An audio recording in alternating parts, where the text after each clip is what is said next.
Welcome to Grieving Insomniacs. I am your host, Christy Haberman. I am glad you're here. Thanks for being a part of our community. A few disclaimers before we get started. I am a licensed therapist. However, this podcast is not to be considered mental health therapy or counseling. It is for entertainment purposes only and is not associated with my counseling practice, Christy Haberman Counseling Services. Thanks for showing up. Welcome to Grieving Insomniacs, Episode 2. I am your host, Christy Haberman. I found this episode much more difficult to write than the previous episode. And as I was going through and asking myself, why are you having such a hard time with this? Everybody experiences some kind of trauma when their child dies. And I know this intellectually, but emotionally, I have this expectation of myself that somehow it would be different for me because I was a therapist. And I can tell you that it wasn't different for me. And so when I'm talking about being so vulnerable with everyone on this podcast, I'm thinking about the different experiences that I've had, putting myself out there when you say your child died. And you open yourselves up to, whether we like it or not, we open ourselves up to criticism because always someone has an opinion of if you did it right, didn't do it right. And if you're one of those people that immediately goes to judgment when someone says your child died, we know that. We can sense that, we can feel that, and you're actually making it more difficult for people to open up to you. So when I tell people that my son died, especially at first. I got this big wide-eyed deer in the headlight look. Sometimes their faces would turn white, but I can guarantee you the first thing that happened is they never talked to me again. And so when I took some time out, it's actually been a week because I've been sick too. So if you hear my voice being a little gravelly, that's because I'm still recovering from my sickness. I had to really stop and take a look about the different experiences that I had talking about the loss of my child. And I really think it's important that we talk about this because I truly believe that people mean well, but they're hurting people. And they don't realize they're hurting people. And they're hurting people because they're not comfortable talking about death. It's not us that have lost children that they're uncomfortable with. They're uncomfortable with talking about death. So there was an incident this summer with a friend of mine. I was actually just getting to know him at my work. And he was telling me, oh, I live right down the street from you. And I was telling him, oh, I know where you live, just the getting to know each other kind of stuff. And so he says to me, oh, yeah, I know your son. He used to work at Taco John's. And then he says to me, and your other son that died. And I turned, and it was just spontaneous. I turned and I looked at him and I said, you must know my son because that's my deepest, darkest secret. I mean, and I had to stop and think, is it really my deepest, darkest secret? And it's not that it's a secret, it's that if I really trust you and I'm willing to be vulnerable with you, I will tell you that my son has died. But I got to be honest and frank here. Not everyone has earned my trust in that respect. So it's not that Christopher dying is a secret. It's the fact that I don't feel vulnerable enough with you to trust you to be with me when I talk about what my experiences are. And that is still true 10 years later, as much as it was in the beginning.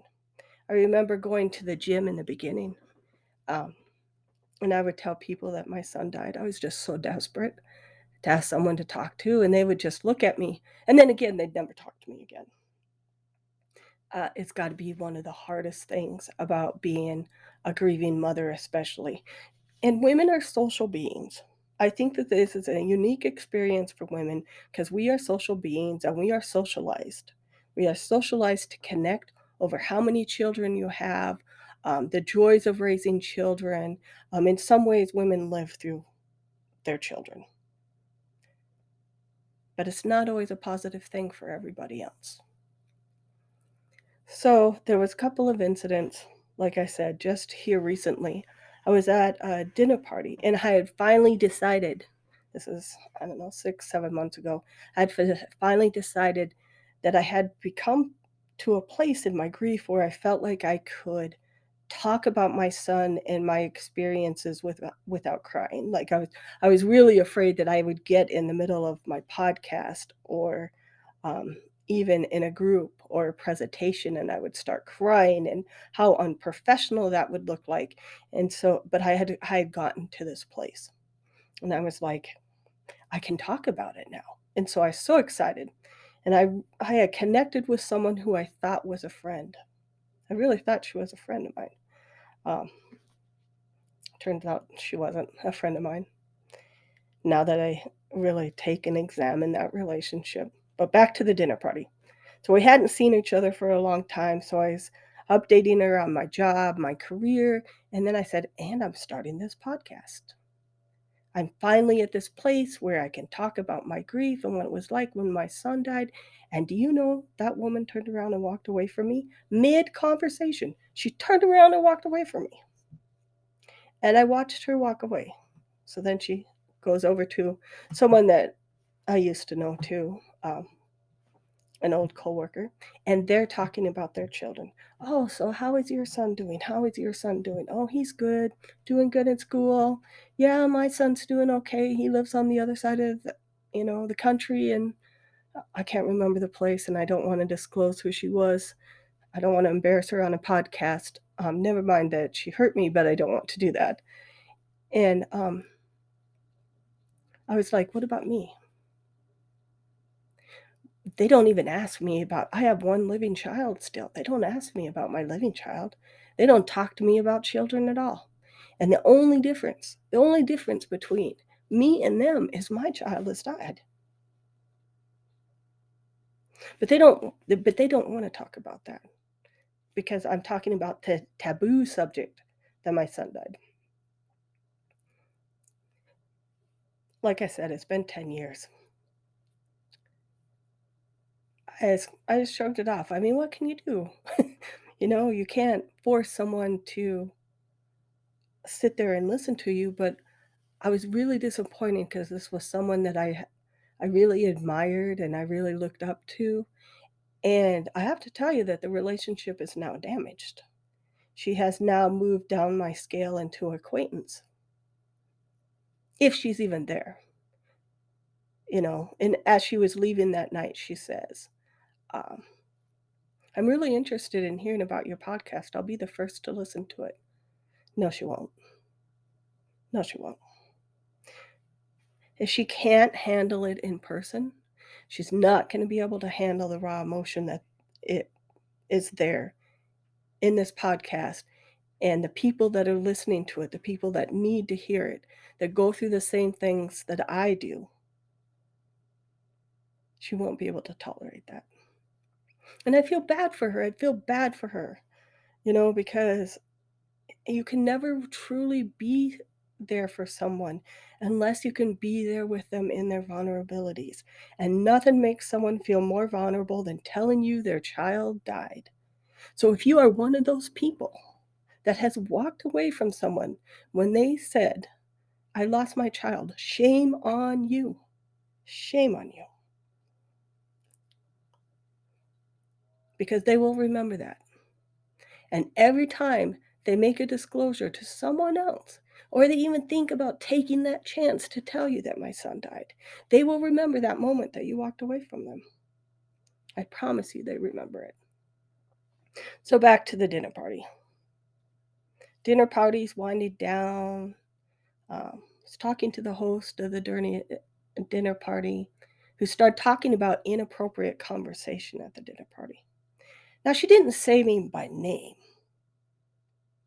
but she was referring to other people and how she didn't think that the conversation was appropriate for the dinner party. So now I can't talk about my podcast, which is a goal for me, and it's been a goal for me, and is so badly needed. I know it's needed. My vulnerability and my willingness to talk about these things is so needed in the grieving community because we have got to stop this culture of silence. We have got to stop telling people at dinner parties that they can't talk about the fact their child died. And again, I was really disappointed in this person. But I stopped to think about the relationship, right? And I've been friends with these people for a long time, almost 20 years. I've never talked to her about my son dying in the last 10 years. Um, Not really. She's never asked me what it was like. She's never talked to me about it. Um, I'm not sure why, you know? And I was like, if you had asked me a year ago, I would have told you that these people were dear to me and close in my heart and someone that was really important to me. But yet, they can't be with me. They can't be with me. They can't be with me in my vulnerability. And so I encourage you as I share my most vulnerable time with you to find your people, to find the people that will be with you, to be with you in your vulnerability. And if they can't, it's imperative that you remember it's not about you. It's not about what you did. It's not about what you said. It's not about anything. It is about the fact that they can't deal with death. We're currently in the pandemic. I looked at the current numbers 6 million. As a culture, we have got to start dealing with the grieving and we have got to start dealing with death because it is here and it is present. And I see the science that says mental health is going up, mental health problems. Well, you know what? Grieving is not a mental health disorder. People are grieving. You have to allow them to grieve.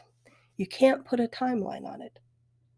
10 years later for me, and I can still cry at the drop of the hat. And when I was thinking about this podcast, I did cry. I did cry. Because for some reason, the next chapter we're going to talk about is the most difficult for me to talk about because it goes totally against how I view myself. I view myself as a capable, educated therapist. And I even took that persona into my personal life. That how I was somehow supposed to act a certain way, be a certain way. And I promise you, when my son died, I was not that way. So we left off, I believe, in the other episode with Christopher dying. So he got a chemo on Friday. I'll catch you up in case this is your first listening of my podcast. He got chemo on Friday. Saturday, he went back to his own apartment. And Sunday was Father's Day. I had not heard from him all weekend. And I kept texting and I kept calling and he kept not answering me, which was not unusual for Christopher. And I was stressed. By Sunday night, I texted him in the morning, said, Happy Father's Day. No response. So I celebrated Father's Day with my husband. My mind is a blank, guys. I said in the other podcast that he found out that he had cancer on the 25th of May. It was actually the 27th. Trauma, stress, and grief will really impact your memories. I'm so glad I wrote a book at the time that I wrote it because a lot of this information I think would be lost just because my memory issues that I have. So that evening, I still hadn't heard from Christopher, but I was antsy. I just didn't feel right. I was just stressed. I don't know, it's hard to describe what was happening with me. But I know I decided to take a bath because for me, that's relaxation. Take a bath. I'm laying there, I got my head back, and I start to choke. And it felt like something was being shoved down my throat. And I'm coughing and I'm choking, and my husband's like, "What's the matter? What's the matter?" I said, "I don't know. I'm choking." He's like, "How are you choking in the bathtub?" I don't know. I'm choking. So I go and I get in my bed. And my phone rings. And I think, "Oh, it's Christopher." It was not. It was his friend telling me that Christopher died. Yeah, you can hear it in my voice. I still to this day I get weepy, but it's okay because if I'm asking you guys to be vulnerable with me, I'm going to be vulnerable with you. And I don't remember much after that. I was trying to remember when I was preparing for this podcast, did I hang up the phone? I don't think I hung up the phone. I don't know what I did. I think I threw it across the room. I don't know. I know I started screaming. Like deep screaming. And I'm crawling across the floor. And I end up in the hallway. Now I black out. Literally black out. And I'm in this unbelievable pain. Like my heart just been ripped out. And it's weird because you're conscious, but you're not. Like it's just black. You can't see anything. At least for me it was. The first sensation I remember is feeling my hands on the wall. And when I have nightmares, I still have those feelings of the hands on the wall. And I'm sitting in my dog bed. And my husband told me later that, and I'm still screaming, that my dogs are screaming with me. They're howling and yelling and lots of noise going on in our house. And I'm still screaming. And I come to a little bit where I'm somewhat conscious. And I think I'm talking. My husband tells me that I wasn't talking. I was just screaming, mumbling. And I was going to get dressed. Because I was naked at that point. um, and I kept saying, "I'll call my dad. I'll call my dad. My dad will help me." And I did. I called my dad. I thought I told him. He didn't. He tells me later that he didn't remember me telling him. And I remember still going down in our living room screaming still. And I don't know how long I screamed. 20 minutes, 30 minutes? I don't know. I do not know. I know the coroner's office called and said because he died in a hospital that they weren't going to do an autopsy. And I couldn't handle it. I just tossed the phone down and I said, "Dad, I just can't." And so my dad took care of that for me. And the rest is just kind of a blank. But I remember this deep sense of shame because I was like, how could I act like that? How could I? Not realizing that it was beyond my control. There was no way to get that kind of information and not act that way. So those of you out there that feel like I did, that are embarrassed about how you behaved, I promise you it was outside of your control. There's no way to do it different. I just don't see how. Because I was no more in control of my body, my emotions, ever. I have never felt like I was that out of control. And what scared me the most, I think, was the blackout. Um, the blackout was pretty scary because I really thought I was going crazy. And especially because I could feel my heart breaking and I felt this ripping sound. And I really thought I was going crazy. And I think if I had let myself, I probably would have. I could have disappeared into the blackness and just never came back. I have no doubt of that now. I remember calling my best friend and telling her that my son died, and her wanting to come and be with me. And she did.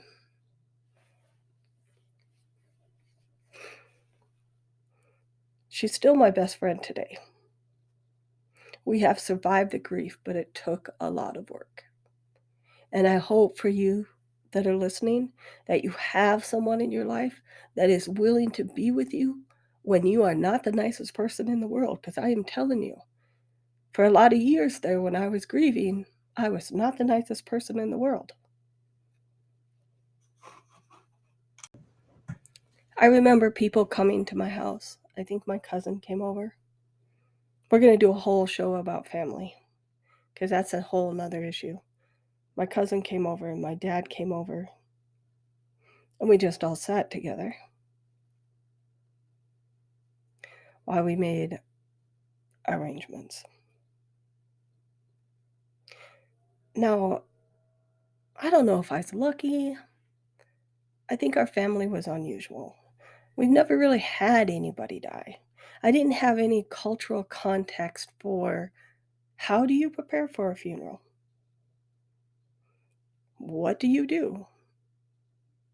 How do you write an obituary? I never considered writing an obituary for a 25-year-old man. My son, no less. But I'm jumping ahead a little bit. So after everyone left, I remember I posted on Facebook that my son had died. Which is interesting because Facebook Memories does not bring that back up as my memory. And I know it was there, and I look for it every June 19th, and it is not there. Which I just find it is interesting that their algorithm, that they call it, does not pick up on that. But I know who responded and I know who did not. And my world got even smaller. So I'm telling you, if you are someone that loves someone that's grieving, they know when you don't show up. They pay attention to when you don't show up. And it's damaging when you don't show up. Things get in the way. I understand that. But we notice. So I didn't sleep that night. And I gotta tell you, haven't slept since. Still don't sleep. I was up again last night. I'm now taking 2 sleep medications, and they still don't keep me asleep. I was at the doctor last week, and she was like, "Well, you take 2 sleep medications." Well, yes, I have not slept since my son died. You can experience that trauma, and then you can judge me for that. But that's why this show is called The Grieving Insomniacs, because it was in the middle of the night between 2 and 4 when I needed someone to show up. And there was no one. And so that's why I created this podcast, so that I can show up for you. It may not be in person, but I want to send the message that you are not alone and you are not abnormal and that grieving is our natural born right. And it's time that we start taking it back. So the next morning, I have to go to the funeral home. Here's where we get to the obituary part. There is nothing like having to pick out a casket for your child. Nothing like it. And I had such bizarre thoughts. And I would really like to know from people that are listening. No one's listened so far, but I'm positive that at some point someone will be listening. I want to know. So, when you were picking out your caskets for your children, did you ever wonder what they'd look like? Like, because I remember looking at them and seeing that satin and going, they're going to have to look at that for the rest of their life. We got to have something on there for them to look at. So, I had, I think there were some kind of bird flying across it because I was like, oh God, he can't look at nothing. And then they sit down with you and they ask you questions. The lady never told me she was writing an obituary. So when I see what was written in the paper, I'm like, really? That's the sum total of his life? Why didn't you tell me you were writing an obituary? She just got irritated with me and walked away. I'm like, I'm not going to say the funeral home because the funeral home was good to me. It was just one person at the funeral home. There were family members that were upset with me about how I wrote the obituary, and they were like, "Oh, well, you can write another one." Excuse me? You want me to write another one? The first one was tough enough. Granted, it didn't turn out the way I wanted it to, but you want me to write another one because you feel left out? Okay. No, I don't think so. I don't think so. And I'm telling you, the ugly comes out. When someone dies, the ugly comes out. And it got ugly quickly when Christopher died. Really quickly. I will never forget. I don't remember his name. He went to the Simple Church in Shreveport, Louisiana, and he was the associate pastor. So, if you are the associate pastor of the Simple Church, or maybe you're the pastor now, I remember you, and I remember what you did to me. So his friends wanted him buried in Louisiana. Now, he had a 3-month-old child at the time, and his friends' concerns were that his body needed to be there for a 3-month-old baby. And I wanted him home. Because I knew the reality. The reality is his friends miss him, I have no doubt. But I promise you, 10 years later, they've moved on. And I'm Facebook friends with some of them, and I see that they've moved on. And I guarantee that they're not going, if he had been buried in Louisiana, they would not be going to his grave like I do. They just wouldn't. So this associate pastor calls from the Simple Church and tells me that Christopher had started going to his church. Now, we were raised without religion. And as I go on through this podcast and talk about things, it'll be clear that I was raised without religion. So I'm a little skeptical that Christopher joined his Simple Church. But he tells me that it's very critically important for his friends who were members of the Simple Church to have him be buried in Shreveport, Louisiana, instead of South Dakota, where I live. I just couldn't believe it. And this man was using religion on me, saying, well, you know, they're really sad, and God would have wanted him to be buried here. I'm like, excuse me. You're telling me that these friends that he had were more important than his mother, than his grandparents, his siblings.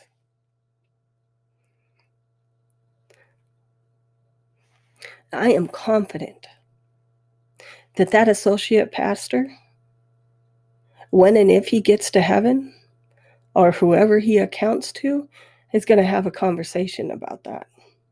Because that was dirty what he did to me, trying to guilt me. And maybe if I had grown up in a religion, if I had grown up with the idea that the pastor knows everything, maybe I would have caved.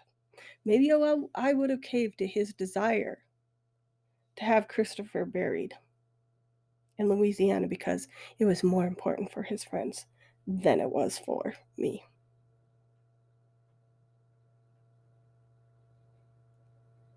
And shame on him. Shame on him.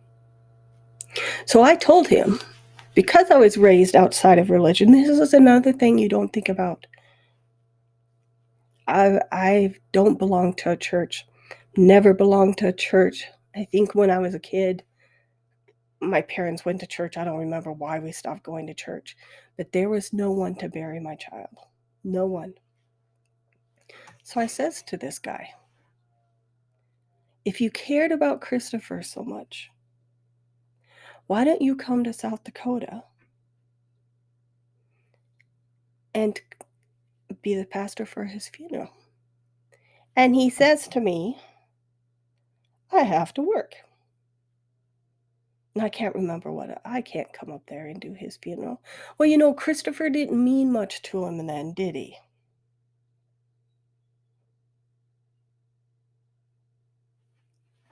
Those are the kind of things that we as grieving mothers hear all the time.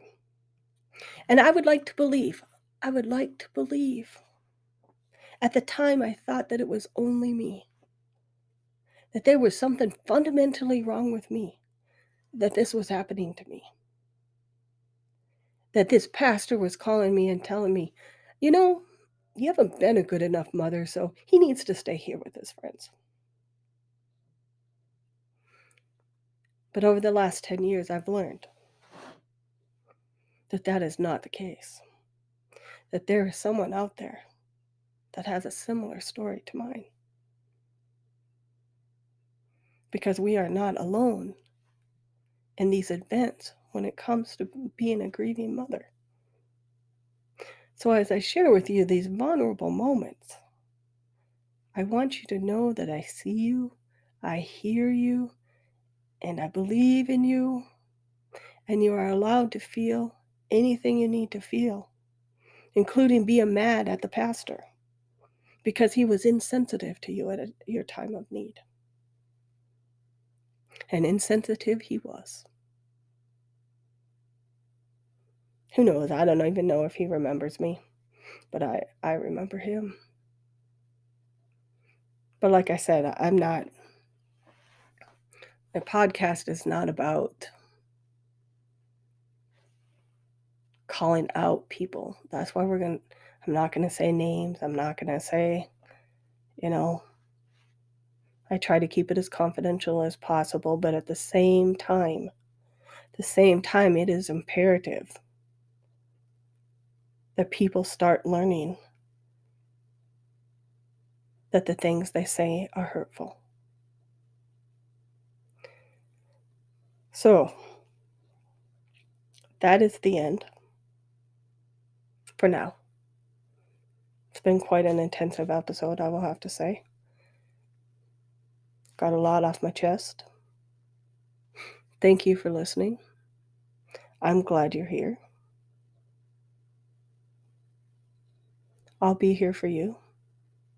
Email me at grievinginsomniacs@gmail.com. I'm on Facebook and Instagram underneath Grieving Insomniacs. Reach out to me. Tell me your story. I'm listening.